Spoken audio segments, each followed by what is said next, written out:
What's up, guys? Welcome back to the channel. It is your girl, Just Stella girl. It's just Stella. Listen, I am so excited about this story time that I'm going to be doing in this season of my life with creating content. I decided to start doing story times because I know that there are some things that I've been through in my life that I know other women can relate to. Other women may not be in a position to share their story, and a lot of us in this season of our life, I have walked through a season of healing. And once you walk through a season of healing, it's time to reveal. And so for me, I chose to do this story time so that I can help somebody else out. And I see a lot it has been going on. Not to say that there hasn't already been. Recently there was a young lady, a child, who was groomed and killed by I think it was her aunt's boyfriend in Detroit. And that thing just hit my heart, and God's been dealing with me. Put it in my heart that eventually I was going to be sharing stories about things that happened to me in my past, and so here it is. And I decided to just mix it with something that I love, so I gave you guys this cute makeup look. It's very classy, very almost 40 like makeup, very clean. And so clean, y'all see them small eyelashes? And your girl is going her ways back, so I'm on a journey, okay? And so I hope you guys enjoy this. And just let me make a disclaimer: this is in no way, shape, form, or fashion to bash any family members, anybody who may be described or talked about in this video. This is to share my testimony about how God has been so amazing and so powerful in my life, even when I was growing up, even when I was a kid. And so just to share a testimony, and just to make parents aware to always be paying attention to your children, always be paying attention to who you have around your children. Let your discernment, whatever you are feeling, whatever you thought, so thinking that you may have, do not ignore it, okay? And this for the little girl who is scared to talk about it. This for the little girl who doesn't understand. This for the little girl who, may fall victim to somebody, to the enemy, the trap of the enemy, or the assignment that the enemy is trying to destroy their life. Talk about it to somebody. Don't keep no secrets. Don't hide anything. And because I love you, I was you, and I just thank God that God was able to intervene in my situation. So I will see you guys in the next video. Enjoy. What's up, y'all? I'm a little bit nervous about this video, but at the same time, I'm not. Okay. So the first thing I'm doing, I'm going to brush my hair down. As y'all can see, I cut my hair. It is growing back very well. And last time, if you're new to the channel, you wouldn't have known I had waves before, and I allowed my hair to grow back out. So now I'm just getting my waves again, y'all. And it is the easiest thing to do. You just have to train your hair, to be honest. I have good hair, but it's thick, so I like to use the Wave sporting grease, and then brush it really good. And this brush here was about $12, $13, $14, $15. $12, $13, $14, $15. I ain't like up in there somewhere. It has a really hard side, and then it's a soft side. And I use the soft side. I use the hard side sometimes, but I use the soft side. And then you're gonna just want to brush the hair in the direction you want your waves, right? With our cute pink wave cap. And we're gonna get into this video. So let's go wash our hands, and we'll be back to get into this story. Alright. So growing up for me, I was very sheltered. I really was. My parents were one of those parents, you know, who had houses growing up. You know, they always had a house. We always, you know, was very much taken care of, you know, different things like that. So, I just had to run outside to get something outside, man, on my car. But, where I, you know, I was sheltered, basically. I was very much sheltered. I was sheltered to the point where I was like one of the kids that really didn't know what was going on. Like, when I got out in the world, I didn't know what, I really didn't know what was going on. I didn't. And so, there were a lot of things that I was just green to. And I do gotta drink just in case I get parched. Just water, lemon, and I did put a little of my chlorophyll and matcha drops in there, y'all. So I was really just sheltered. I was sheltered. You know, I was one of them that didn't know about, you know, family stuff. And I don't want to say like, you know, family secrets. You know how everybody have those family members that somebody may be on drugs. You know, I never knew my family member was on drugs. I never knew any of these things. It was like, for me, the only time I knew these things, if I like overheard conversations and different things that was going on. Like, we couldn't play cards, you know, my parents, like, my grandma, we could not play cards, we couldn't touch a card, we couldn't do anything. Like, we was sheltered, okay? Sheltered, right? Sheltered. So, the story that I want to talk about today was when I almost got kidnapped, y'all. Almost got kidnapped by one of my family members. Let me just make this disclaimer. I come from a great background. My family, well, my close knit family. My mom, she was her mother passed away when she was like 9 months to a year old. She never knew her parents, so she was going through foster care. She knew who her biological like sisters and brothers and stuff were, because she was the baby. Most of them were older than her, and her older sister tried to take care of her until about she was 10 and child protection. Okay, so my mom ended up in foster care for a number, you know, back and forth to different things, foster care through a number of years of her life, until she finally, you know, met this family and, you know, got acclimated with them, and she been around with them ever since. Brother, the adopted brother that was basically like incarcerated most of the time in my life. And let me just make this disclaimer, like I was about to do. This is in no way, shape, form, or fashion to bash anybody, to talk about my family members. None of that. I just see what is going on in today. There are a lot of young women who have been being kidnapped, who have been being, you know, not that it's just starting, but some of these stories, some of these situations, like I have been there. I feel like I've been there, okay? Like the girl that was pregnant in the church, you know, made her stand up and apologize to the congregation. You know what I'm saying? I was that girl and pregnant at 16. Like that young lady that was, you know, basically killed by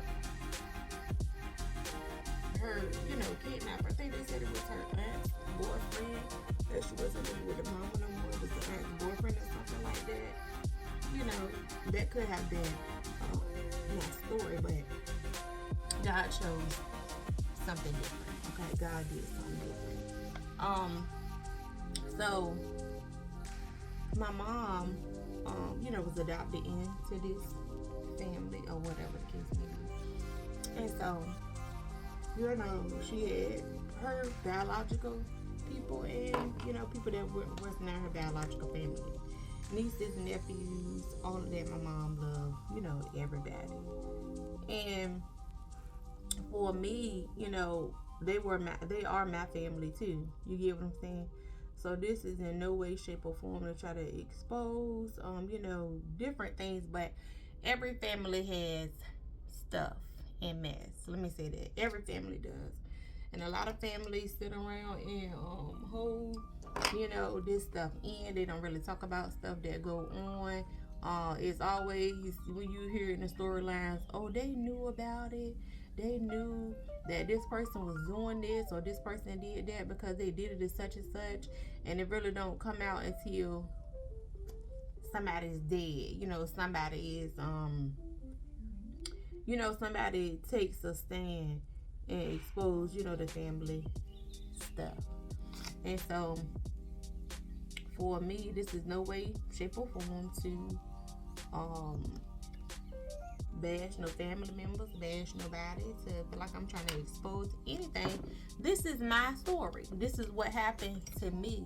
And I feel like sharing my story, sharing the things that happened to me is going to help somebody's child. It's going to help somebody's parent, okay? Be more, you know, paying attention to what is going on with your children. Not to say that you're not, but just putting the extra microscope, okay? Because there are a lot of kids these days who are, you know, a lot of different things are going on in social media. They're not sharing with their parents. They're not talking about it. You know, sometimes they feel ashamed. There's a lot going on. Because I have more stories to tell. It's a lot going on, and so for me, this is telling my story. There could be a young girl that is listening, okay, and you know, there could be a mother that is like, let me, you know, pay more attention to what's going on with my kids, and let me, you know, let me get on top of it, right? So my mom, she was adopted into this family, and she loved them still to this day. I do too. They all, you know, accepted us as if, you know, we were their own cousins, uncles, aunts, grandma, you know, granddad, all of that, the whole nine. Really big family. Really big family. You know what I'm saying? Everybody was family. You know what I'm saying? Like family. I'm talking about, you ain't got no place to live, they come in, you know, and this person got a place to live, they come in our house. 9 times out of 10 was the house that people came, you know, to live at. Our house was the house that we ain't had nowhere to go at. You was going over Pet and Dino. We ain't had nowhere to live, you was going over Pet and Dino house. Okay, Pet and Dino, which is my mom. And I don't use the word step, but he's my stepfather. My parents, you know, they got married when I was 6 years old, and they've been together ever since. Pet and Dino still together, okay?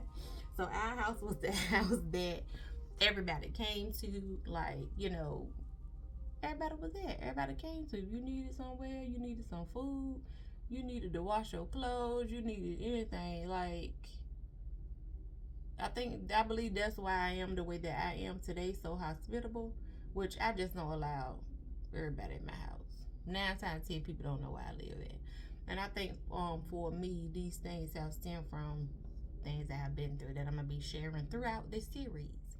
But yeah, my parents, their house was the house that we all going to, you know, if we are in need. Okay, we are in need. I said I was gonna make these videos too long, but hey, when I'm sharing my story, Yeah. And so I should have just did my eyebrows, then came and started. But somebody needed to know how to do some eyebrows, girl. If you need to update a video on brows, let me know. But yeah, yeah. So my parents' house was the house that you went to, that, you know, when you needed some food, you needed whatever it is that you needed, they was there, right? And vice versa for a lot of our family members, you know. If you needed some food, if you needed somewhere to stay at, you know, something my parents to go. So my parents, so my mom had a lot, you know, she had 1, 2, 3. She had one adopted sister and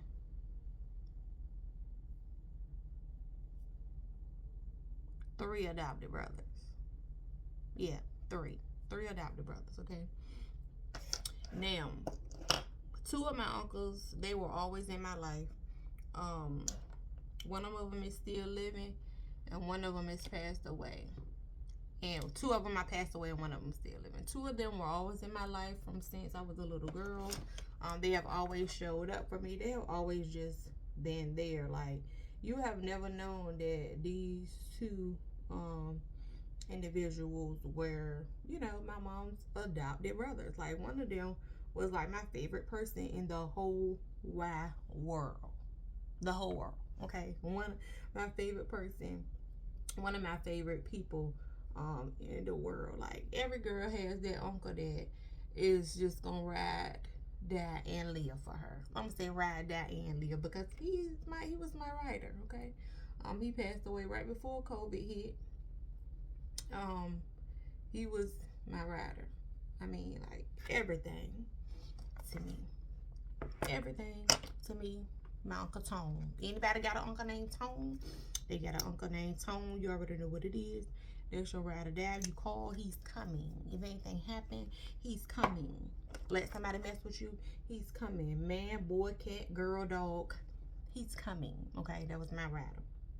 And so, but there was this one, and my Uncle Man, okay, I can't forget him as I'm talking about the 2 that's always been in my life. My Uncle Man always been my uncle. You know what I'm saying? Always love him. They call me Cabbage Patch, if you don't know.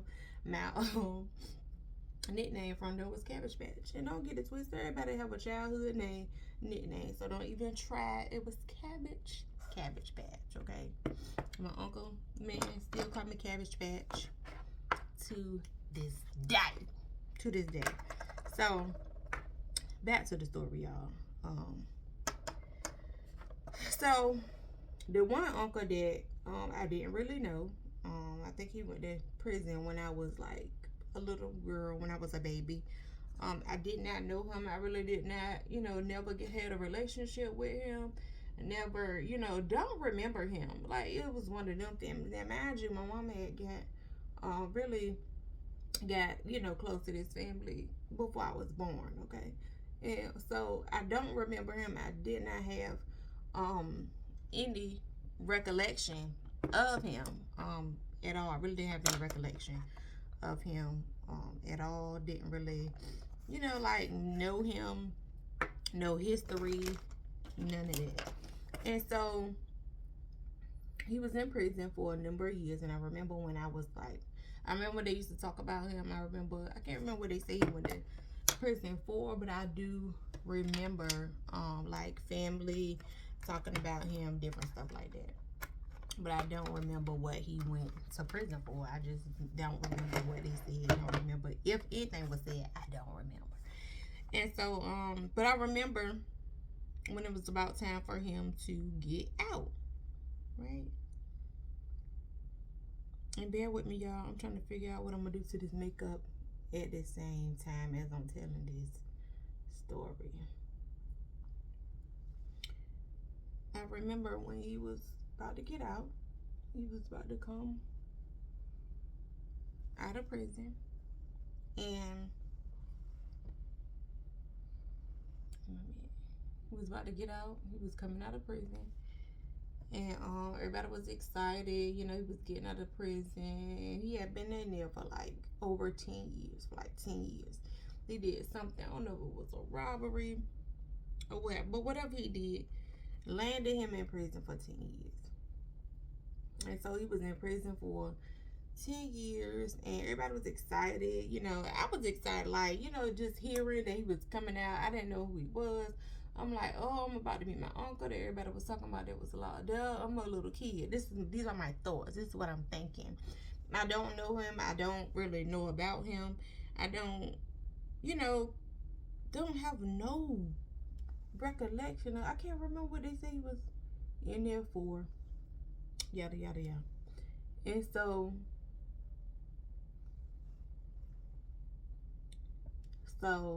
about so he came home and I ended up meeting him. Came home, I ended up meeting him, and he had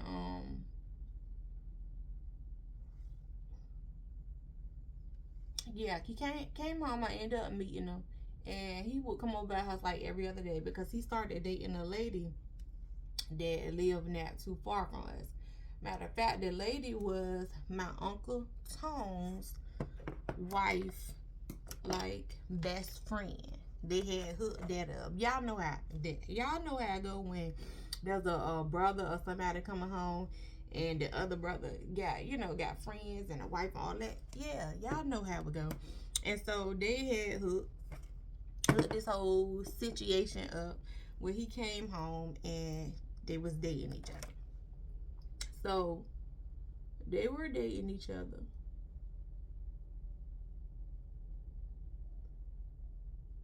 As a matter of fact, I believe I was a teenager around this time. It had to be like in my early teens, like 13, 14, something like that. Maybe 13.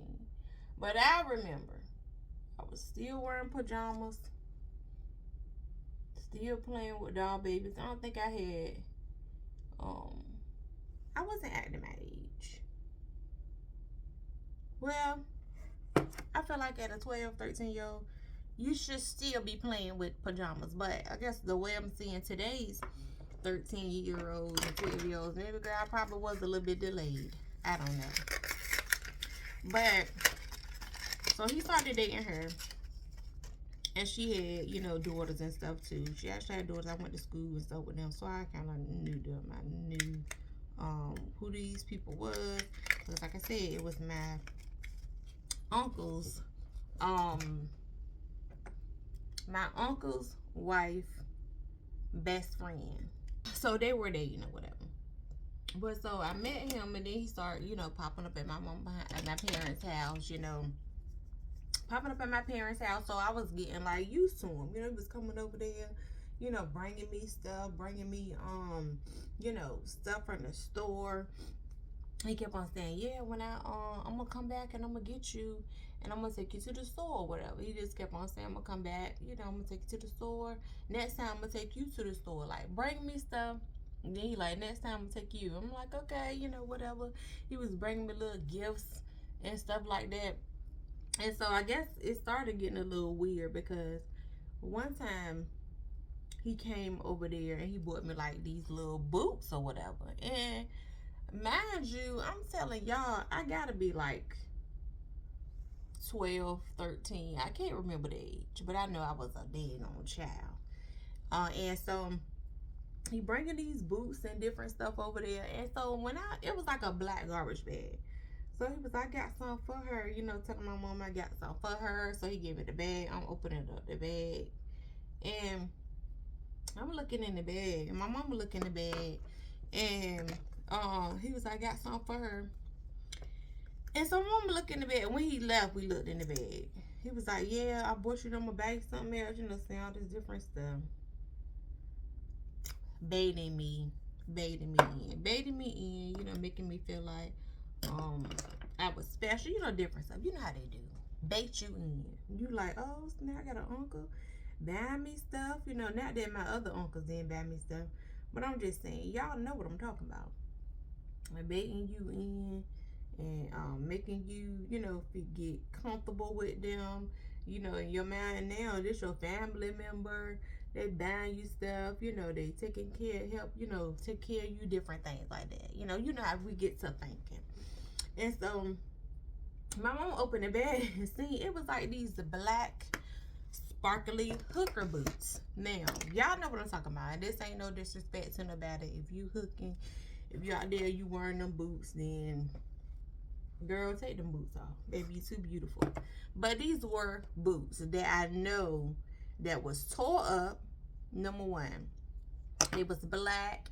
They was glittery. They had a big heel. They was like some thick, black, glittery hooker boots. hooker boots, okay? They was hooker boots. Don't ask me who the hooker was that he got them boots from, but they was hooker boots, girl. And so my mama was like, throw that in the trash.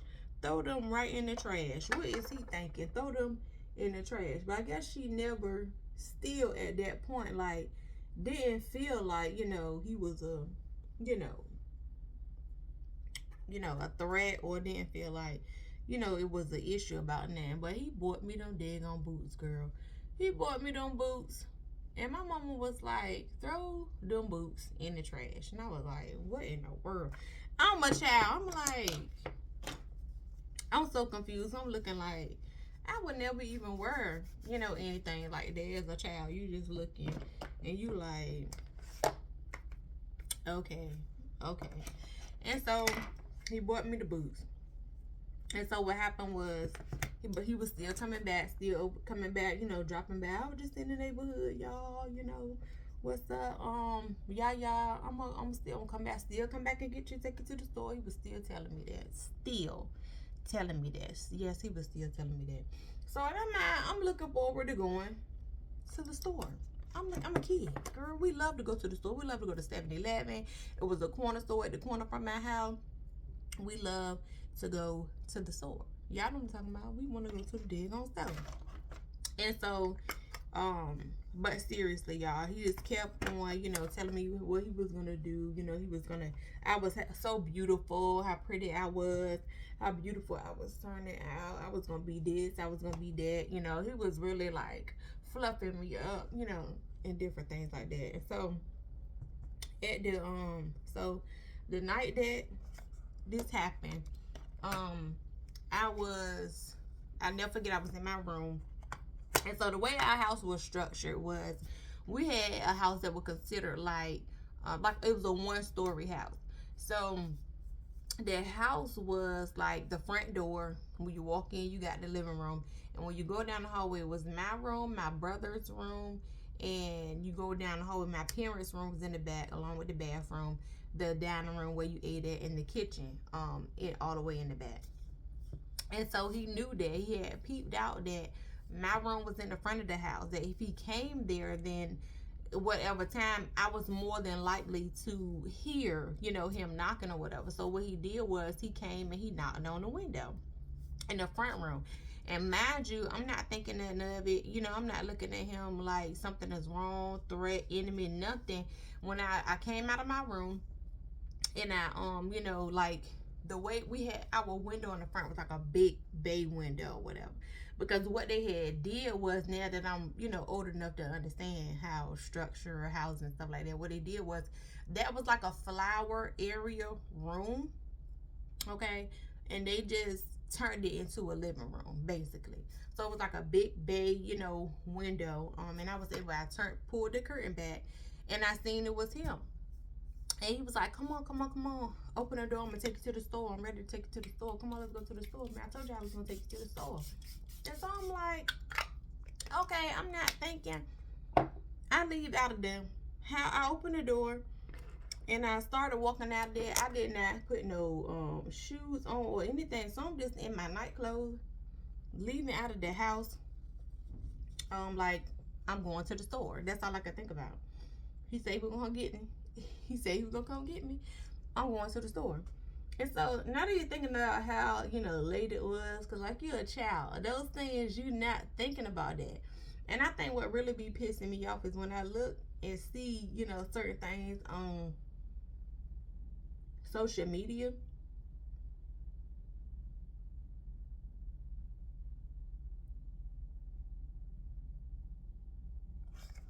When I look and see certain things on social media that have happened to people, and y'all, people in the comments talking about, well, she knew, why would she leave out the house that time of night? You're a child. They're not thinking about what time of night it is. They thinking about, this is an individual I can trust. They done been around my family. My mama know this, my mama, brother. This is my, you know, whoever to them.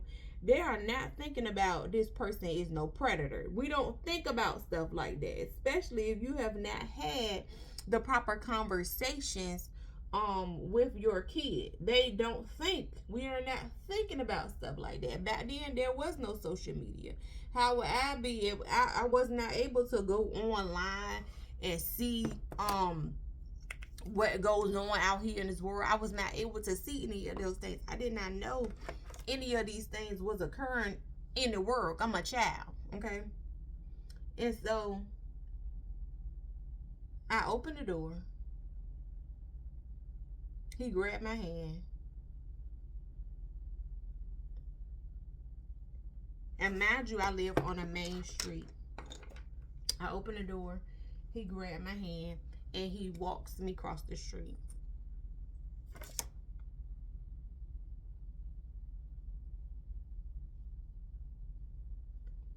And this is more or less, this is a testimony of the goodness and mercy of God, to be honest. Because every girl's situation doesn't turn out like mine. And so I open the door. He walks me out.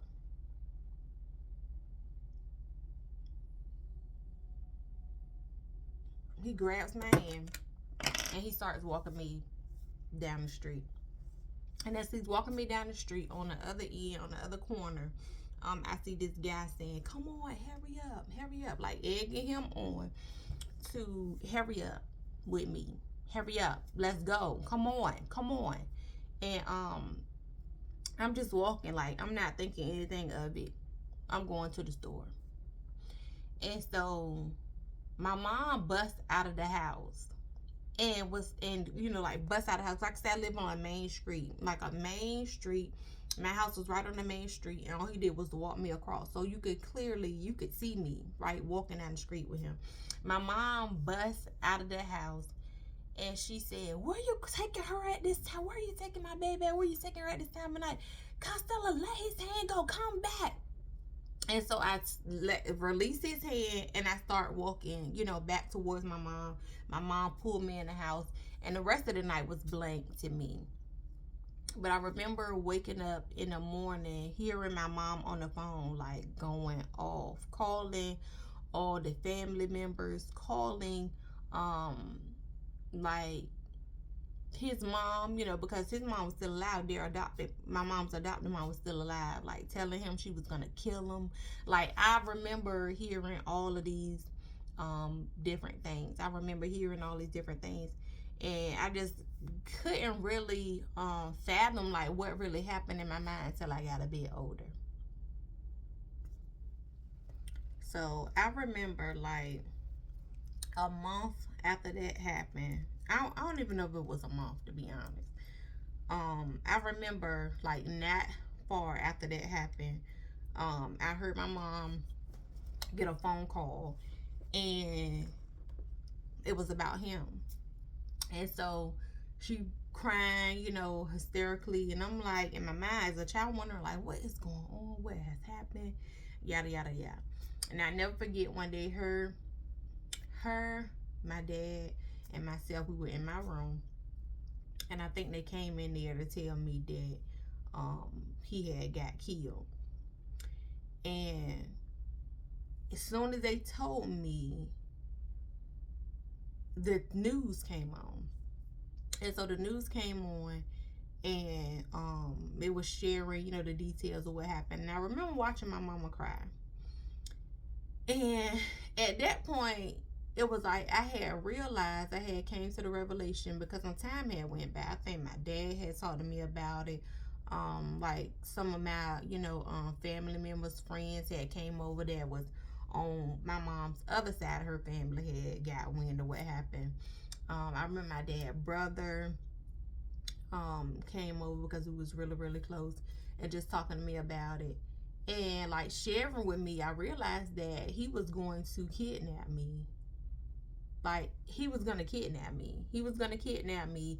It like a light bulb came on after they was telling me, and talking to me about it and stuff like that. But when the news came on, I remember like not understanding why my mom was crying. Not understanding like, this man tried to kidnap me. Why is she crying? Different things like that. But as I got older, you know, I realized like there was still somebody that she was dear to. I didn't know him. I had no history with him. That was somebody that she was dear to. That was somebody that, you know, she had love for. And for me, at one point, like, I was kind of upset with her that she was crying over this man who had tried to kidnap me. I was like, literally, like, why is she crying? You know, why is she upset? But the older me, when I got a little bit older and I began to talk to my mom about things, you know, that particular incident, I got a little bit more, you know, understanding of what happened. But it's a testimony for me because um at the end of the day, I see a lot of girls, a lot of women who their stories did not pan out like mine. They were kidnapped, they were raped, they were drugged, they were beat. I said I wasn't gonna cry, but I just thank God. Um, I thank God. And so, y'all, when I got a little older and I began to like have conversations with my mom, I began to ask her, you know, about that particular situation. Because let me tell y'all something, my mom was the type of parent that while she was asleep, if you asked her something, you could get anything that you wanted when you asked while she was asleep. Now, you were going to get fussed out, you probably was going to get a beating big in on punishment. But she was that type of parent that would sleep really hard. She could just tell you couldn't have something and you can go ask her why she sleeps. She'd be like, yeah. When she wake up, she's going to ask you, who told you you could do that? You be like, me. She like, you know not to ask me nothing while I'm asleep. So I remember one day when I was, you know, it was like right after I gave my life to Christ when I was like 24. And God began to flood my memory with things that he had done, like he had always been with me, you know, different stuff. And so I said I wasn't gonna cry. And so one day I asked my mom, I was like, you know, what made you what made you get up like and come see, you know, where I was? Because she was a hard sleeper. When that girl was asleep, she was asleep. And she said that she kept hearing this voice saying, go see what she had. Go see what she had. Said she heard it the first time. And she ignored it. And said when she heard it the second time, she know she needed to get up. And she said when she got up, she looked in my room. You know, she looked all over the house. I was not there. And she said, I left the door cracked. That's what let her know that I had went out of that house. And she said when she saw me walking down the street with him, she knew that he was up to no good. And so that has been something that that's been a story that I've been wanting to tell for a really long time. It's one of them stories that it happened. Nobody in the family ever talk about it again. I noticed that some family members, like on that side, after that they would never really like me. They never cared, you know, too much for me. There was distance. One particular family member in general was a guy that he and I just bumped heads throughout my whole life. Okay. And it was to the point where when I got saved, I would see him. Like I saw him at my cousin's wedding, you know, at my at his mom's house, different things. I would be like, you need a hug. I would hug him. Because just still showing him love. I will hug on him. Tell him I don't care, you know, different things. And we still don't really communicate. We still don't talk. We just don't have, you know, a relationship. So I feel like there are so many things that be hidden within families that people don't talk about, they don't discuss, you know, and it's up under the rug. Because what that caused me to do is having my own children, y'all. My kids could not go anywhere without me. Okay, they was not for a long time. I'm talking about a long time. Okay, my kids could not spend the night at anybody's house. I didn't care if I met them before, if I knew them, if the kids came and spent that night at my house for long. That did not break until I met my husband. until my husband was like, you're gonna have to, you know, let them spend the night at people's house. You know, you have to trust, you have to believe. But because that had happened to me, that caused me to shelter myself. I've always had like trust issues. I never really like deflected it out on people, or you know, had anger and you know, pushed it out on other people. But on the inside of my head, I was always like, you know, about different people, about men. That caused a lot of trauma within myself. I'm very protective of my kids even now. I gotta have location. And I have 3 girls. So that's the thing that, you know, even with my son, when my son was alive, they wasn't spending the night in nobody's house. They wasn't staying night in my son didn't start going places till he got 16, 17. That's when he started, you know, venturing out, having friends and stuff. And so, I just wanted to share that as a, you know, a testimony as, for these girls who are out here, like, you know, being baited in, they have a word that they use. I call it baited in. Tell somebody if you are out there and you feel as if you are uncomfortable around somebody. Tell somebody. If your parents don't believe you, if your mom don't believe you, tell somebody else. Go to your counselor at school. Call 911 if you need to, as many times as you need to. Okay, whatever it is that you need to do for your safety, to make you feel comfortable, tell somebody. For the girl that's out there that is being touched in her home, outside of her home, by an uncle, a cousin, a brother, whatever, tell it. Baby girl, tell it. Don't care.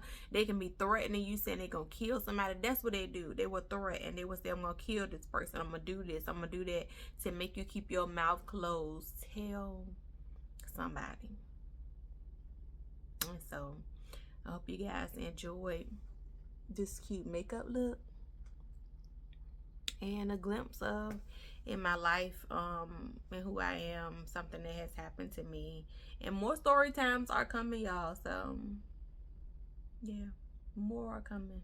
So yeah, I'll see you guys in the next video.